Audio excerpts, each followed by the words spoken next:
согласны ли вы с тем, что, ну, дети, в общем, не подвержены этой пропаганде, в одно ухо влетело, в другое вылетело, вот как у нас в вопросе сейчас? Нет, не согласна. Не согласны? Я могу, нет, я могу объяснить. Конечно, если мы говорим о маленьких детях, то когда маленьких детей одевают в военную форму или хотя бы то, что мы вот видели в сюжете, то это для них не имеет никакого значения. Они одели, потому что им дали взрослые. Это имеет значение для тех взрослых, которые на них смотрят. И зная белорусскую систему, этот конвейер от детского сада, школа, потом профессиональное училище, высшее учебное образование, это конвейер.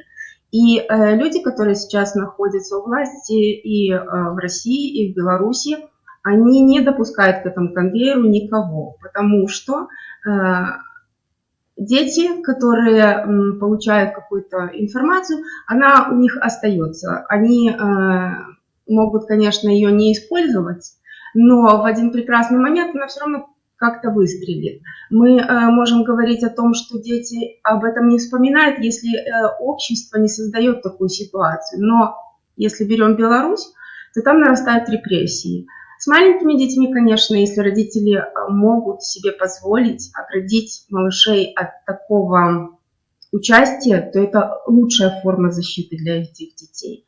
Для детей постарше, которые уже ходят в школу и которые заинтересованные в одобрении учителя, для которых учитель тоже значимый взрослый, с такими детьми, конечно, нужно говорить. Но если берем условия Беларуси, представьте, вы говорите ребенку, что задаете ему вопросы, вы поддерживаете тем силы, объясняете ему очень корректно, мягко, что учитель не совсем прав, он говорит, потому что это ему обязали такое, он вынужден это делать, и если он это говорит, то он держится за свою работу. Для ребенка не существует всех вот этих причин, которые видят взрослые.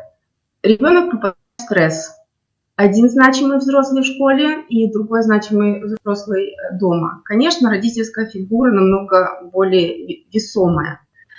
Ребенок попадает в ситуацию стресса, когда ему сложно думать. Мы говорим о том, что да, вот надо учить думать, но это состояние стресса, когда ребенок не знает, как себя вести.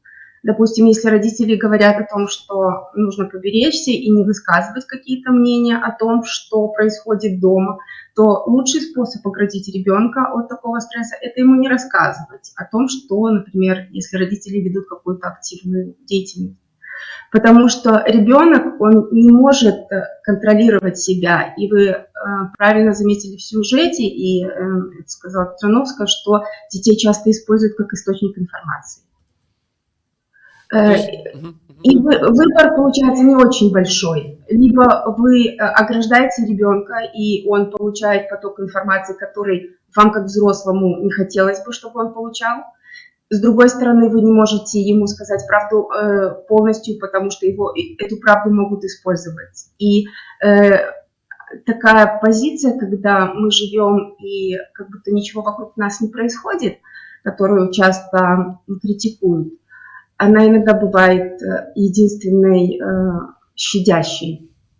Единственно верной, да, вот таким единственно верным путем. То есть сохранять вот это просто жить, вне зависимости от обстоятельств, и как бы такой купол над ребенком построить. Ну, то есть, говорят в школе, пусть говорят, ради бога, пожалуйста, да. Говорят. Конечно, нужно снять какие-то вопросы, нужно чуть-чуть корректировать, держать связь с ребенком. Это обязательно, потому что без этой связи дальше вы просто ребенка потеряете. Я смотрела много комментариев и интервью со взрослыми, и взрослые, которые поддерживают агрессию со стороны умные взрослые, нельзя обвинить их в том, что они не умеют мыслить. И сказать, что если мы ребенка научим мыслить, он не будет подвержен пропаганде. Это не так. Потому что под пропаганду попадают взрослые, умные, образованные люди. Ребенка от пропаганды можно защитить только если поместить его в соответствующее общество, где он может жить, инициативно раскрывать свои мысли, доносить свои мысли и быть Уверен, что эта инициатива будет либо поддерживаться, либо просто будет услышана, но не принесет никакой беды ни ему, ни его родителям. Потому что после эмиграции, например, некоторые подростки расцветали, потому что с них снимался груз вот этой ответственности, что в школе они могут сказать что-то не то, или их родители заберут после марша. Сейчас этого нет, потому что все это затихло, но прессинг продолжается. То есть Если вы позволите, я могу рассказать просто, как я вижу вообще вот этот процесс нахождения детей сейчас в условиях вот этой жесткой пропаганды, которая усиливалась еще и российскими СМИ. Ну, конечно, это интересно.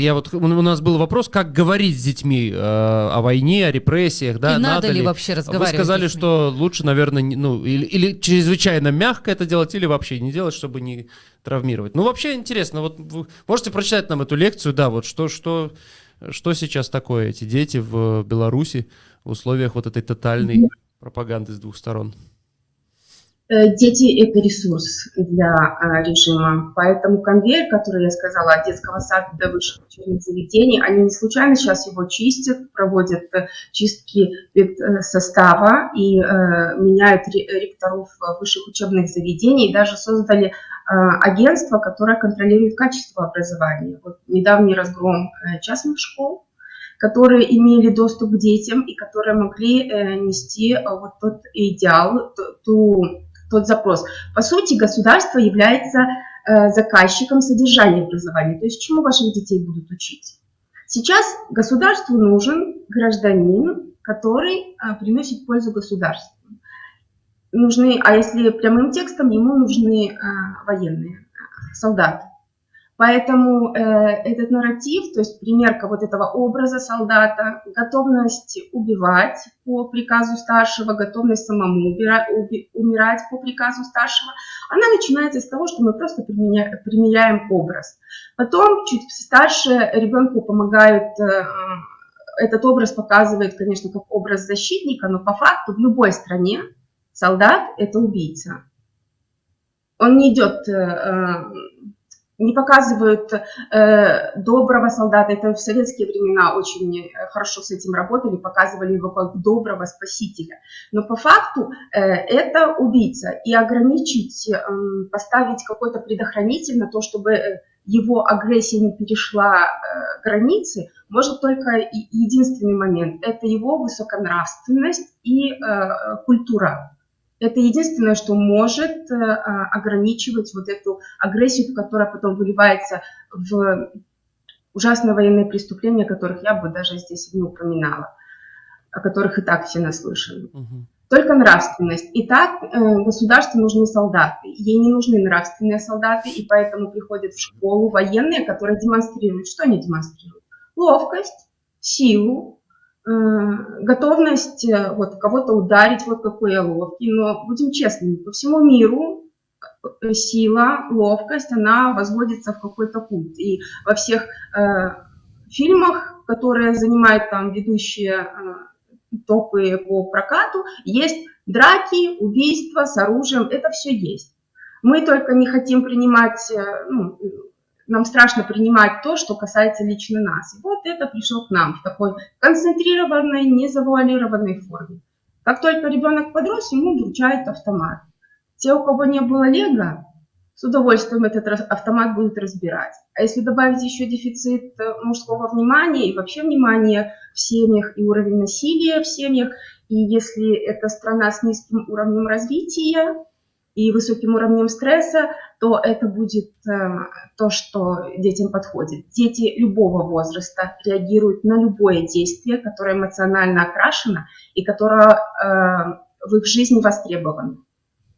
Сейчас дети живут в стране, в Беларуси, да, и в России, где единственный способ выживания – это стать сильным и защищать себя. Главные три установки, на которых паразитирует пропаганда и вот в школе. И я не один, то есть приобщаем детей, вот мы собрались кучкой, в школу уже не пускают никого, кроме военных. Там даже охрану сейчас поставили, чтобы пропускные пункты, чтобы никто не имел доступ к детям. И вот детям льется ручейком информация. Ты не один, ты с нами, ты военный. Вот эти как это правильно сказать, маршировка, типа военная подготовка. Марши, марширование. Да, ежедневные. Создание чувства, что я не один. Это все чувствовали люди, которые ходили в 2020 году на марш. Какой они эмоциональный всплеск получали для себя позитивный. То, что в школе происходит, это тоже дает детям определенную принадлежность к группе. И это очень важно, что, будучи взрослыми, люди ищут эту принадлежность. Идем дальше. Я не один, да, и есть еще установка «я хороший». Поэтому все, что показывают детям, это все хорошо, это классно. Посмотри, как ты будешь выглядеть, какая форма, ты вообще крутой. И еще в государстве создается, поддерживается такое направление, что выделяют военных в особую касту. То есть у них больше привилегий, они получают финансовые какие-то больше возможности и поблажки по сравнению с другими людьми. Им сходят с рук многие правонарушения, которые не сойдут с рук простому человеку. Да, у них там есть какие-то между собой чеки, там междуусобные войны среди вот военных, но они их решают сами. Это как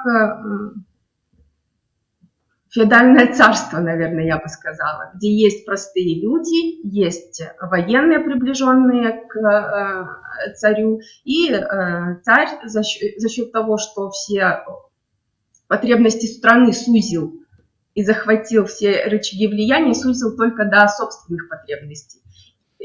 И все приходит к тому, что если, вот посмотри, ты хороший, ты будешь с нами, ты будешь хороший, ты будешь классный, у тебя будет все классно, у тебя будут деньги, ты будешь уважаемый человек, тебя все будут побаиваться, никто не посмеет тебя обидеть. И дальше это все такие установки, которые нужно закрывать здоровыми отношениями. А если их нет, где их возьмет ребенок? Конечно, он пойдет туда, потому что это жизненно необходимо. И последнее. Я верю старшим. Это тоже детская установка, но с ней вырастают взрослые. Почему они верят в какого-то справедливого царя? Если вот нам не говорят правду, это слова взрослых, значит, они лучше нас что-то знают. Не просто они отказываются от ответственности. Это детская установка, когда я верю кому-то, кто будет меня защищать. Человек незрелый внутренний. И сказать, что вот сейчас мы им откроем глаза, и у них изменится все мышление, тоже касается детей, так не получится. Я вам приведу пример одного мужчины, который работал, был военным в Беларуси, работал в призывном пункте, то есть занимал даже должность, и он своего сына учил стрелять. Он говорил, я учил его стрелять, потому что это мужское занятие. Я военный, я хотел бы, чтобы мой сын владел оружием, потому что это классно. И сын потом рассказывает, мне папа дал пострелять. И у сына гордость от того, что он может владеть тем, каким-то сильным оружием, которое влияет на кого-то другого. Это чувство, оно приятно каждому человеку, взрослому, мальчишке, неважно кому. И вот этот отец рассказывает, что уже будучи на пенсии, он говорит о том, что ему очень стыдно за то, что он учил своего ребенка стрелять по живым лягушкам. И тогда, когда он это делал, он даже не задумывался, что это просто живые существа, что если хотел он пострелять, это можно было сделать даже по простым банкам. Он стрелял по лягушкам, потому что считал, что это более серьезная цель. Она движется, она живая, и это формирует в ребенке какой-то вот навык особый. Потом он говорил, что мне стыдно за то, что я это делал. И в этом возрасте я просто хочу сказать, что взросление внутреннее, оно идет в течение жизни. И не всегда взрослый человек уже готов что-то осмысливать. Поэтому, если есть возможность, оберегайте своих детей от разных информационных потоков, от разного такого участия. Если нет возможности, мягко с ним говорите, держите контакт, обеспечивайте ребенку чувство того, что он не один, что родители его любят, что он хороший и что он Не просто верить старшим, а даже может еще помогать старшим, сам что-то старшим рассказывать. Вот тогда влияние пропаганды сведется к минимуму. Сейчас вы говорили, у меня перед глазами, во-первых, Оруэлл в полный рост. Ну, вот, а во-вторых, вот этот знаменитый эксперимент Рона Джонсона, да, «Третья волна». Это учитель истории, если кто-то не знает, который в своем собственном классе, исследуя влияние пропаганды на немцев с 30-х годов, вот проделал с помощью геббельсовских механизмов и вот этих всех символов, как вы сейчас, которые вы упоминали, да, ходить строем, мы одно целое, мы лучшие, мы защищены, когда вместе. И вот он с помощью этих механизмов, да, за несколько месяцев превратил класс в фашистскую организацию. То есть вот прям там несколько месяцев потребовалось. И все, и дети, десятиклассники, по-моему, такие там, подростки лет 14-15, они всецело превратились в фашистов. Вот целым классом. И я так понимаю, что вот этот эксперимент, он сейчас происходит со всеми детьми Республики Беларусь. Правильно? Как бы вот, ну... Я думаю, не только Республики Беларусь. Пропаганде подвержены дети во всех государствах. Нормальная форма работы государства со своим населением, потому что государство, если оно, там, как мы привыкли говорить, сбалансированной силы, то оно должно рассказывать о том, как почетно защищать свою, потому что ее кто-то должен защищать. Пока мы не дошли до такого уровня развития, что мы можем отказаться от наличия военных. Я просто хочу привести пример, что любое состояние, в котором находится человек, ситуация, в которой он находится, она, если он находится там долгое время, она становится нормой. И даже если она меняется, то наша психика все равно потом пытается воспроизводить те сценарии, по которым она уже работала. Поэтому, если вы хотите вырастить свободолюбивого человека, значит, условия, в которых он растет, должны соответствовать. Там должна быть свобода, должно быть подкрепление его активности и не должно быть страха, либо минимальный уровень, который не угрожает его жизни и здоровью или здоровью его детей. И часто это, к сожалению, выбор – это миграция в условиях Беларуси. Если в условиях Беларуси оставаться, то нужно сделать все для того, чтобы сохранить как можно бережнее психику ребенка. Я уже сказала, это только общение и доверие. Иногда наши родители, сами находясь в стрессе, сливают негатив на детей, начинают их ругать за оценки, потому что для родителей, которые сами в стрессе, дети – это единственный безопасный способ слить свое напряжение. Им за это ничего не будет.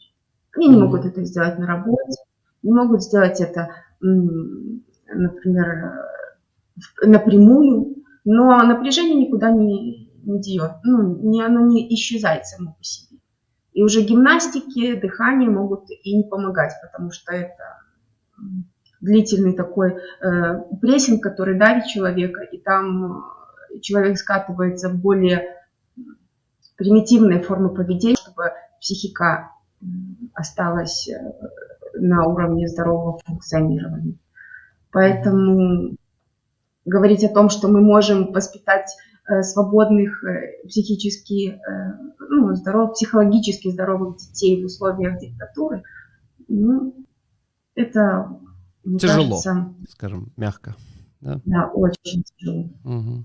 Ну, насчет пропаганды, кстати, это тоже очень интересный такой момент. Понимаете, нет же, я вот вспоминаю фильм такой, есть «Еще по одной», датский фильм называется, где 4 учителей решили каждый день употреблять по чуть-чуть алкоголя, потому что вот какая-то там есть теория, что ты будешь всегда в тонусе и в порядке. И там, значит, один из учителей, он преподавал музыку в детской школе, в школе. И там есть эпизод совершенно замечательный, как он рассказывал детям о датском гимне, и как он учил их этот гимн петь. И они с таким упоением, я всегда плачу, когда пересматриваю это, вот они с таким...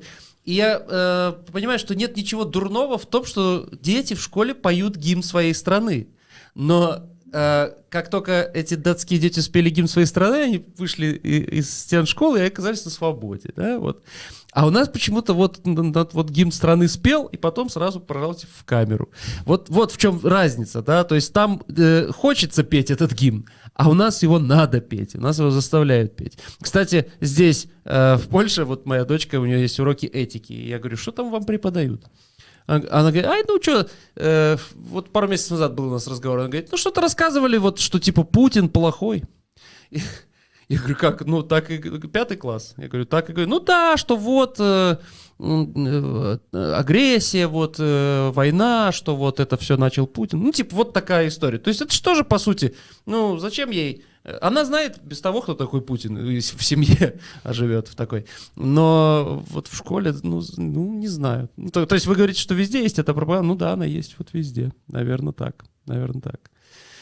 Понимаете, другое дело, где-то же она вот адекватная, а где-то она, неадекватная. Но есть же, ну это же так просто отличить добро от зла, нет? Для меня это, ну, по-моему, все вот как-то от рождения знают, что добро, что зло. Крошка, сын к отцу пришел, спросила кроха, что такое хорошо, что такое плохо. Детям нужно говорить, что плохо, а что хорошо.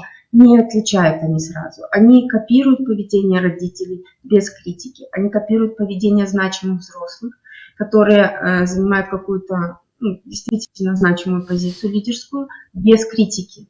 И этим опасна пропаганда. То, что детям внушили, что вот один хороший, другой плохой, они это так и воспринимают. Это благодаря родителям они уже начинают о чем-то думать. Благодаря тому, что они наблюдают, как вы разговариваете, как вы думаете, как вы доносите свои мысли. Вы являетесь источником того, что ваши дети подвергают сомнению то, что говорят, или то, что они знают, или могут даже добавить что-то на уроке пропаганды, так, мягкой пропаганды в другой стране, потому что они знают о ситуации больше. Но люди, которые находятся внутри страны Беларуси, России, у них нет других источников информации. И часто выражение собственного мнения, выражение своих эмоций, выражение искренности, честность – это прямой путь к уничтожению физическому семьи. Это было в сталинские времена, поэтому говорили, почему так советские люди так зажаты. А как они могли еще выжить, если даже после многих десятков лет люди боялись рассказывать о своих родственниках, которые были репрессированы? Вы представьте, какой-то уровень был страха. Мы представляем. Да. Пока вот мы еще беседуем о том, можно ли с детьми об этом говорить, а там уровень был, когда уже просто нельзя ни о чем, никогда, нигде упоминать. Там уже просто было... Мы беседуем с вами не в Минске, не на центральном канале. Да, поэтому это все... Я надеюсь, что такое будет когда-нибудь. Ну, может быть, да, может быть. А нету ли опасности в этом, как я называю это, дуализме, да? Когда в этой диалекте. В саду, в школе говорят одно, а дома тебе говорят другое. И ну вот вы говорили, что у ребенка что-то как-то... Что стресс начинается, да. Стресс. Но вот эта маска, которая... Ну, Homo советикус не воспитывается таким образом по кругу? Вы имеете в виду, не будет ли повторение Советского Союза? Я имею в виду сознание вот этого, что везде и всегда... Понимаете, что самое вот ключевое, самое главное в режимах, там, Лукашенко, Путина, да в любом, на самом деле, это самое главное и первое, это тотальная ложь во всем и всегда. Ложь, каждый день. И вот... Не будет ли повторения, да, не ходим ли мы по кругу, вот здесь, значит, ребенок в такой маске, здесь он в такой маске, мама говорит дома одно, встречаясь с подругой где-то в кафе, она говорит совершенно другое, потом, ну, и что, вот у ребенка стресс, и потом он вырастает вот в такого же вруна, лжеца, лицемера, я не знаю, как это правильно сказать, который даже не без особых на то оснований, а все вот как, ну, как я не знаю, как там выходит вот Путин. Ну, не надо врать, но он врет. Ну, почему? Ну, потому что вот врет. Ну, вот так вот. Все, уже это его как бы смысл жизни. Лукашенко, пусть одинаковые. Ну. Дело в том, что они не получают ни каких ограничений в плане того, что они безнаказанно врут. В жизни вы можете говорить о том, что вранье плохо, но в вашей жизни у каждого взрослого это вранье присутствует. Я не встречала ни одного взрослого, кто бы был кристально честен. Вы врете по мелочам, в моментах врете серьезно, в некоторых моментах врете ради какой-то, как говорят, ради любви, но врет каждый человек. И говорить о том, что вот вы растут лжецы, а мы тут сидим такие хорошие, это неправда. Ложь, она существует и существовала до нас, и, к сожалению, будет существовать и после нас. Поэтому важно не то, что ребенок будет говорить, а то, что у него, какие ценности у него. Если для вас быть честным и открытым – это важнее, чем получить денежное вознаграждение за проделанную работу, то вы не будете мириться с тем, что происходит, и вы это не примете. Если наоборот, то вы откажетесь от любого вознаграждения и даже пойдете на какой-то личный подвиг для того, чтобы вот быть в согласии с самим собой. Потому что вранье, вот как вы говорите, там не знаю, что делать, когда у ребенка нет четких ориентиров, нет твердой одной позиции, то даже взрослый может сойти с ума от того, что у него нет ориентиров. А для ребенка мы уже говорили, что ориентиры самые крепкие, самые серьезные – это его родители. Ваша уверенность, ваша стойкость, ваши убеждения влияют на ребенка и обеспечивают ему ту стабильность, которая нужна. Есть проблема. Многие родители, которые эмигрировали, не знают, как объяснить ребенку, что происходит, почему они уехали, как вот это вообще донести, как найти слова. Эти слова находятся очень просто над этим надо подумать и проработать. Они должны быть простые, правдивые, без каких-то там клише, что вот он плохой, он хороший. Называть своими именами. Власть захватил человек, он не хочет этой властью делиться и не понимает, почему он должен делиться. Если мы берем, допустим, самопровозглашенного президента Беларуси, то он еще в 2020 году на экранах заявил: «Я здесь один, а вас тут много». Этот человек искренне верит, что он один. О его потребностях, скорее всего, никто не заботился. И он всю жизнь прожил с этой мыслью, что он один. И подчинил, выстроил себе все то, чтобы вот обеспечить себе вот эту безопасность. У него нет мысли, что я не один, что я должен как-то думать о других, о своей личной безопасности. И ответьте мне на вопрос, почему он о ней не должен думать. Скажите, можно я вот, как я, например, дочке было там 10 лет, мы выезжали, как я ей объяснил? Вот вы начали с этого, а потом перешли уже к там, постановке диагноза Санцеликому. Я сказал, что да, в Беларуси Лукашенко захватил власть и никого к ней не подпускает, и те, кто с этим не согласен, он сажает в тюрьму. Я с этим не согласен, поэтому я мог сесть в тюрьму, мама тоже, и поэтому мы уехали. Нормальное объяснение? Да, нормально. Ну вот. Она так и понимает это все. Говорит, ну и хорошо, уехали и хорошо. Некоторые родители сами настолько напуганы, что они не в состоянии сформулировать это. Поэтому просто относимся с пониманием, где-то помогаем, где-то сказываем формулировки, которые можно использовать для детей. Я думаю, еще знаете, что есть такое... Я просто себе как бы так, я не возвращенец. Я как бы уезжал, и я так решил. Вот я так решил, все, никогда я не въеду туда. Но они не смогут влиять на то, что я говорю. То есть это важнее для меня. Вот это важнее. Самое важное — это то, чтобы они не влияли на то, что я говорю. Я думаю, это важно там и тем, кто нас смотрит, и кто меня там читает. Вот это самое важное. И мне поэтому легче. А люди ведь уезжают, они хотят вернуться, возвращаться время от времени. И ездят, и зная даже, что где-то наследили, ездят. Вот, наверное, поэтому тоже сложно как-то лишиться этого страха начисто. Вот еще о чем речь.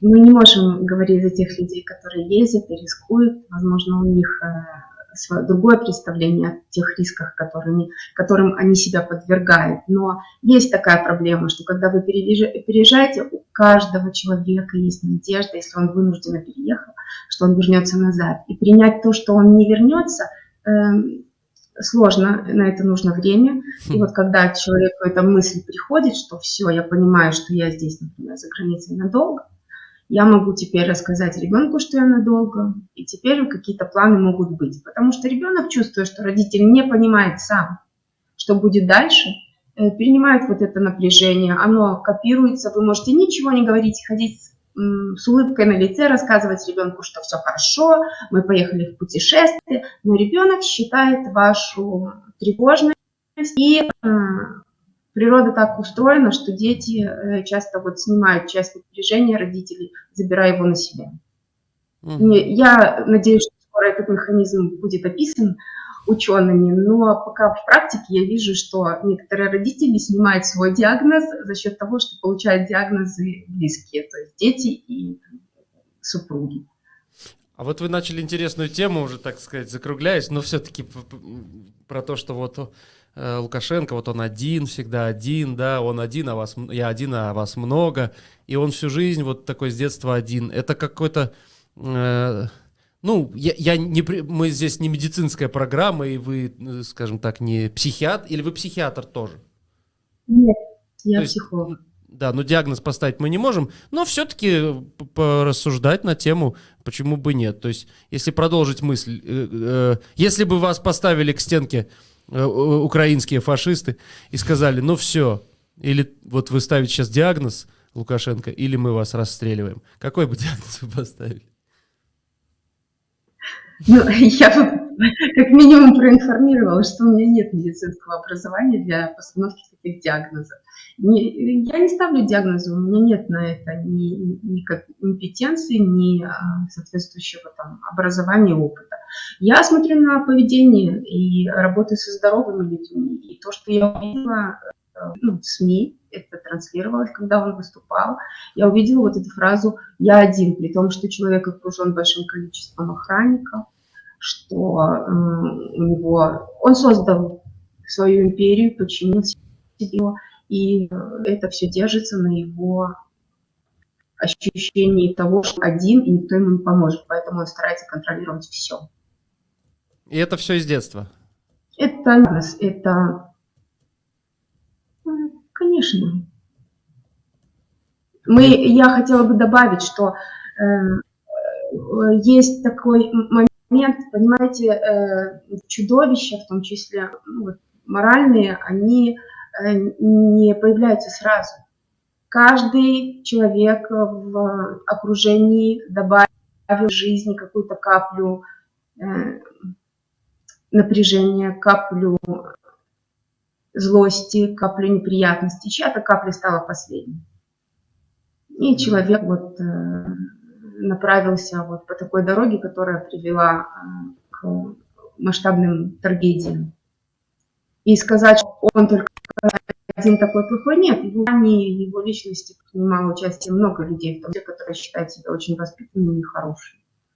Мы просто не замечаем, как иногда обижаем даже простых, собственно, детей мы обижаем, и этого не замечаем. Да. Поэтому какая разница, какой-нибудь диагноз?